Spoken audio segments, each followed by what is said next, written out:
Hi folks, this is all the fruit and the beautiful Passiflora princeps vine grows here in our botanic garden in Heidelberg. Oh well, some people say it's not princeps, but probably something else. However, the official label here is princeps. So we'll go with it, and if you think it's something different, please write why. Often I get people just telling me, it's not this, it's that. Yeah, why? So I will show you the plant a little bit in detail if you want to say what it is, and then after that I'm planning to hand pollinate it, because of course I'm a sucker for rare fruits, especially for passion fruits.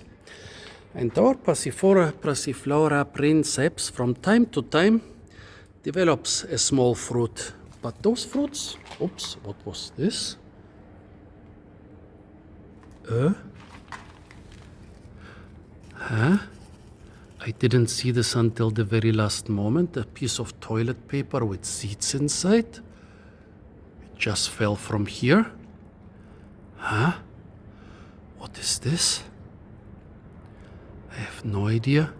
Why didn't I pay attention to it before? Well, anyways, sometimes I see those little fruits and then I think, okay, I can try it and make a video when they are ripe, and then a week or two later they are gone, which is usually a sign that they were unpollinated, or maybe there were 2 or 3 pollinated seeds inside, and then, yeah, the plant just shed them. Yeah. Beautiful plant, as I said. Here the underside of the leaves, here the flowers. Another problem. Last week when I asked the botanic garden if I can pollinate it, it was flowering profusely, and since I see it flowering a lot of times, I didn't expect that within just 5-6 days it would lose most of its flowers. That's why I have to make every flower count. That's why I pestered the stuff to give me a stepladder. Let's see. It seems there are at least 2 plants here. Hello. 1, 2. But I would guess, well, they could be seedling, they could also be clones. Basically, they cut off a vine and plant it. Shall I try to cross-pollinate them? I mean, if they are seedlings, they could be at least two different recombinators. Well, if they are seedlings, they are not clones. A clone is basically you cut off a branch and make it into a new plant. So here is one flower at the perfect height for me. There were dozens of those just a week ago. So if you look at the passion flower, why is it called passion flower? Well, because apparently in Latin America, the Christian missionaries explained the Holy Trinity and Christ and everything with those passion flowers. I will not go into detail with this, but we still have to check the different parts. So here we have the petals, which are the showy part of the flower. Around them we have the sepals, which are basically the part that protects everything as long as it's still small. Then I forgot what those things which are around the nectar, what are those called? They are typical of the passion flowers, but now we are coming to the business part of the flower. Those 3 things, 3 greenish things on top, those are the stigmata, or maybe a stigma with 3 lobes. But since the plant also has 3 carpels, I would guess those are 3 stigmata which are fused together. And the 5 whitish things underneath them, those are the stamens. That's where the pollen comes from. So the 5 things are basically the male sexual organs, and the 3 things are the female sexual organs.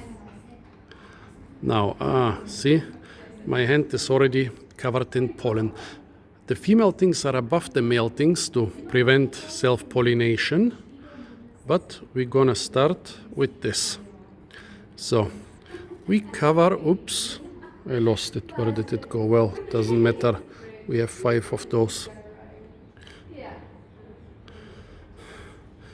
Yeah, plant sex. You're supposed to cover the stigmata with a lot of pollen so that you get a lot of seeds. Well, okay, now they have been creamed profusely. Let's see, any other open flower? Problem is they open and then they close, so those have already finished flowering. Ah, here is one. Okay. Yeah. Let's make a messy orgy here. Okay. Oh. Yeah. Well, I guess. Oh, I broke one off. Okay. But they are sufficiently covered. Now there are a couple more further up here. And more toilet paper here. Strange, strange, strange. What's the toilet paper for? Again, a toilet paper with seeds. I have to ask the gardener who brought me the step ladder.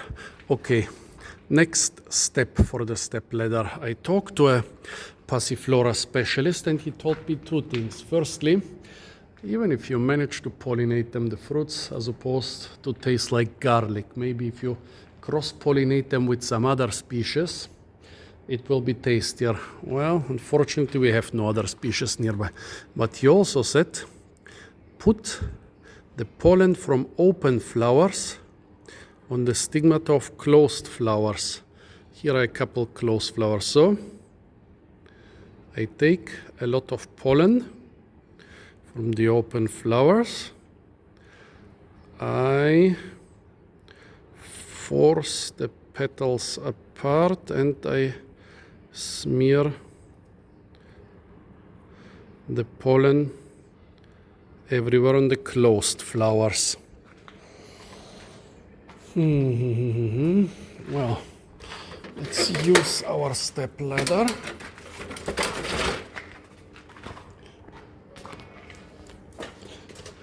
Stable enough.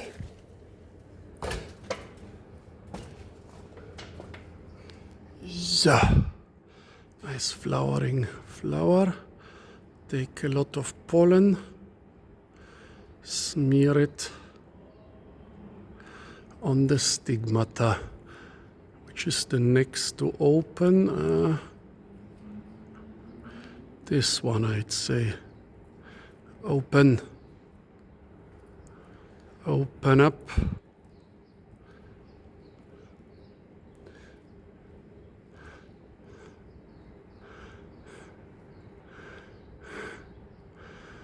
Well, doesn't look that far developed, but okay, I think I broke off one of the 3 stigmata again. Those are gonna be some weird fruits if they ever get created.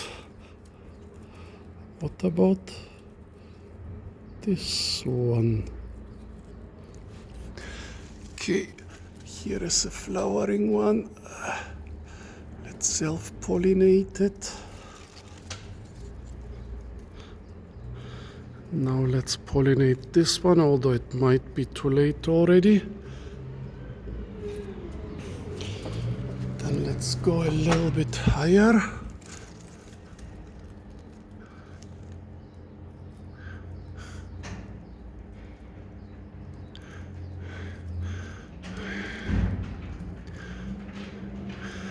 Okay, it might not work out, but it's my first attempt at Passiflora pollination, so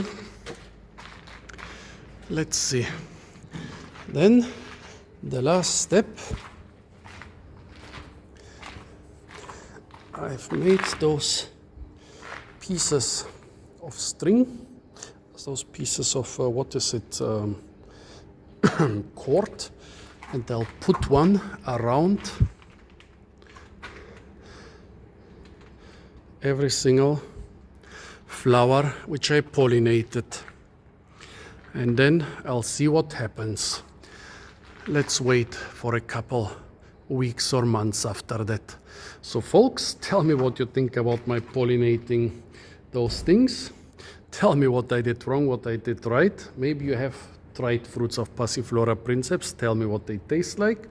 Apart from that, stay tuned for a lot more fruit videos from the beautiful and incredibly fruit-rich Botanic Garden of Heidelberg. If you ever come here, visit it. It's really worth it. And apart from that, don't forget to like, share, comment, and subscribe.